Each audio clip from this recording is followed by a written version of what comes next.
All right, item number 3 is a Tokina ATX Pro D.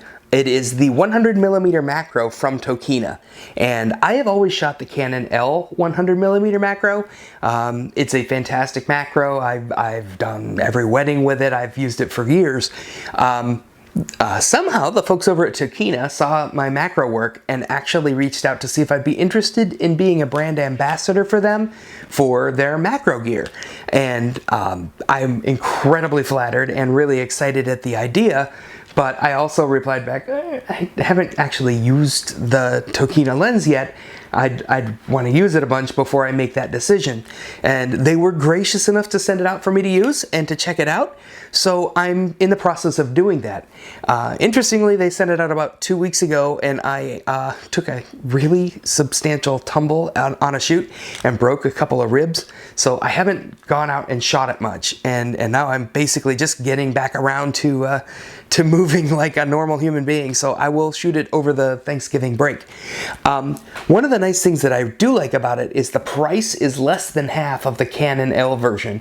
The Canon version I think is like $899 if I remember right, and I bought it years ago.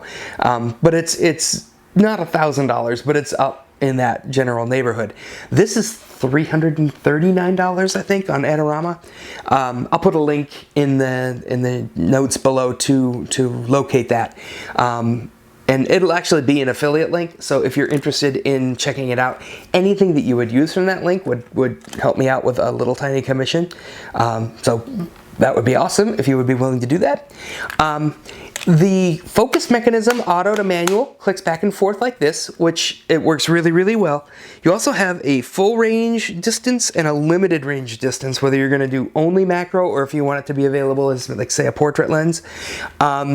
It's still 2.8 and whatnot. I would guess it's probably more in line with the optical quality and level and whatnot of the non-L Canon version. But I've only shot it once. I shot it at a wedding. I used it for the ring shots. Worked fine. We'll just have to see how it plays out over time. I will make an announcement if I have decided to become a brand ambassador for Tokina and their macro gear. I would certainly announce that rather than just kind of like plugging their stuff or whatever. But yeah, very, very cool. A cool, inexpensive macro lens. Another reason why I thought this would be a really cool thing to look at, if you were just beginning as a wedding photographer, this would be a really affordable way to get a ring shot lens. You throw this along with a couple of extension tubes and you have a really nice macro setup for way, way, way less than if you're going full tilt. And unless you're going to be a macro specialist, that's, I think, probably a really, really smart way to go. So anyway, that is item number 3. I will be right back with a video for item number 4.